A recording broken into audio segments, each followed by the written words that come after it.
ശ്രീ ശങ്കര ഭഗവത്പാദർ രചിച്ച അദ്വൈതാനുഭൂതി എന്ന പ്രകരണ ഗ്രന്ഥത്തിന് professor G Balakrishnan Nair sir എഴുതിയ വ്യാഖ്യാനത്തിൻ്റെ ഓഡിയോ ബുക്ക് നമുക്ക് തുടർന്ന് കേൾക്കാം.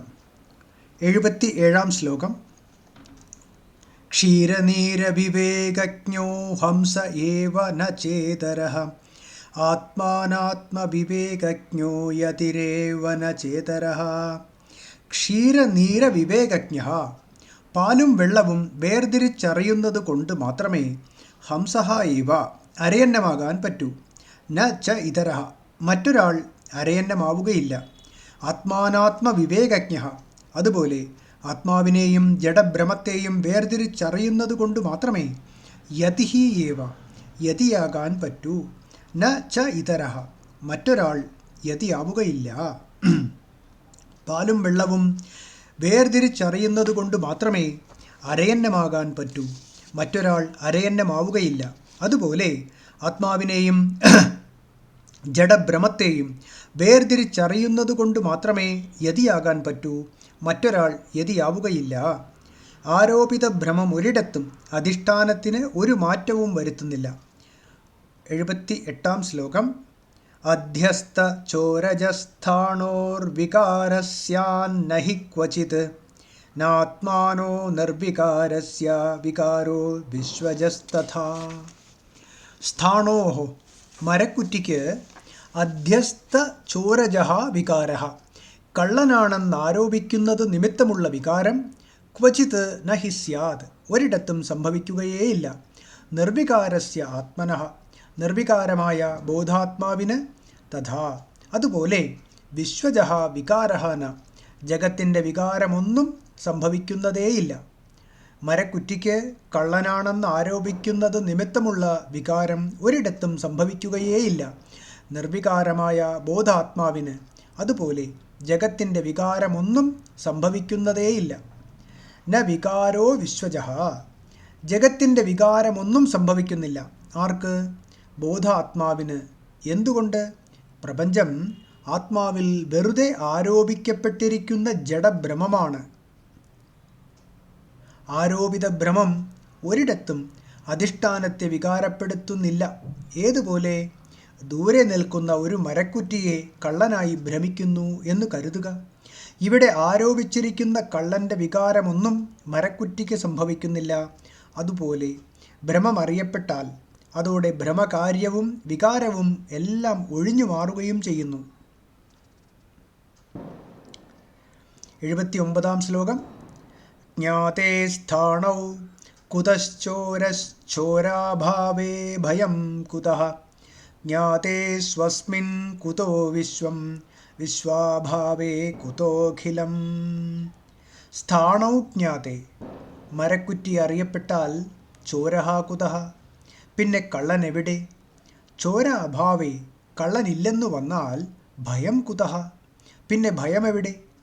സ്വസ്മിൻ ജ്ഞാതേ, അതുപോലെ ബോധരൂപമായ ആത്മാവ് അറിയപ്പെട്ടാൽ വിശ്വം കുതഃ, പിന്നെ ജഡരൂപമായ പ്രപഞ്ചം എവിടെ? വിശ്വാഭാവേ അഖിലം കുതഃ, പ്രപഞ്ചമില്ലെന്നു വന്നാൽ നാനാത്വമെവിടെ? മരക്കുറ്റി അറിയപ്പെട്ടാൽ പിന്നെ കള്ളനെവിടെ? കള്ളനില്ലെന്നു വന്നാൽ പിന്നെ ഭയമെവിടെ? അതുപോലെ ബോധരൂപമായ ആത്മാവറിയപ്പെട്ടാൽ പിന്നെ ജഡരൂപമായ പ്രപഞ്ചമെവിടെ? പ്രപഞ്ചമില്ലെന്നു വന്നാൽ നാനാത്വമെവിടെ? വിശ്വാഭാവേ കുതോഖിലം, പ്രപഞ്ചമില്ലെന്നു വന്നാൽ നാനാത്വമെവിടെ? അദ്വൈത ബോധത്തിലെ നാനാത്വ ഭ്രമമാണ് പ്രപഞ്ചം. അദ്വൈത ബോധരൂപമായ ആത്മാവ് അറിയപ്പെടുന്നതോടെ നാനാത്വഭ്രമരൂപമായ പ്രപഞ്ചം വിട്ടകലുന്നു. ഏതുപോലെ? മരക്കുറ്റി അറിയപ്പെടുന്നതോടെ കള്ളനാണെന്നുള്ള ഭ്രമം വിട്ടകലുന്നത് പോലെ. നാനാത്വഭ്രമം അകലുന്നതോടെ ജനന മരണാദി സംസാര പ്രവാഹം മുഴുവൻ നിലയ്ക്കുന്നു. ഏതുപോലെ? കള്ളനില്ലെന്നു വന്നാൽ ഭയം അവസാനിക്കുന്നത് പോലെ.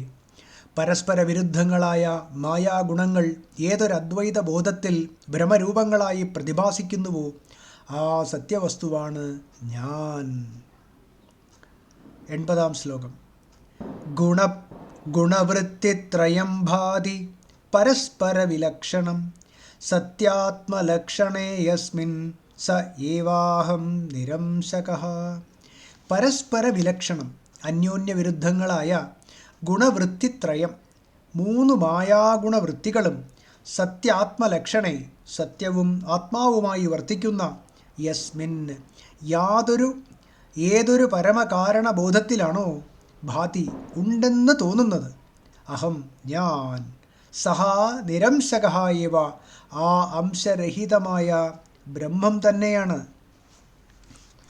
അന്യോന്യവിരുദ്ധങ്ങളായ 3 മായാഗുണവൃത്തികളും സത്യവും ആത്മാവുമായി വർത്തിക്കുന്ന ഏതൊരു പരമകാരണബോധത്തിലാണോ ഉണ്ടെന്ന് തോന്നുന്നത് ആ അംശരഹിതമായ ബ്രഹ്മം തന്നെയാണ് ഞാൻ. സ ഏവാഹം നിരംശകഃ ഞാൻ അംശരഹിതമായ ബ്രഹ്മം തന്നെയാണ്. എന്തുകൊണ്ട്?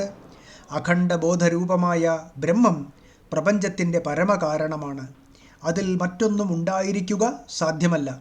അതിനെ അംശമായി വിഭജിക്കാനും സാധ്യമല്ല.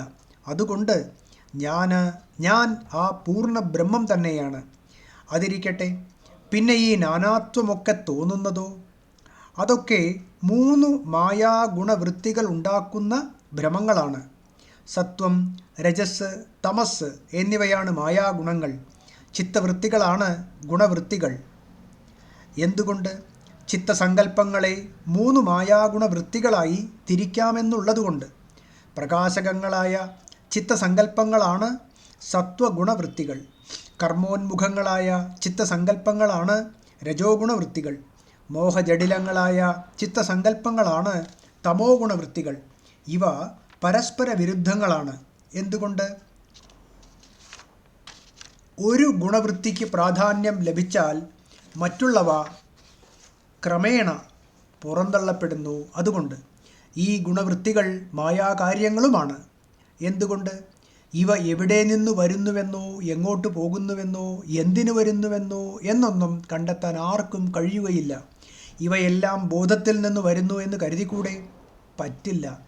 നിരംശകമായ പരമകാരണത്തിൽ ഇങ്ങനെയൊന്നും സംഭവിക്കുകയേ സാധ്യമല്ല.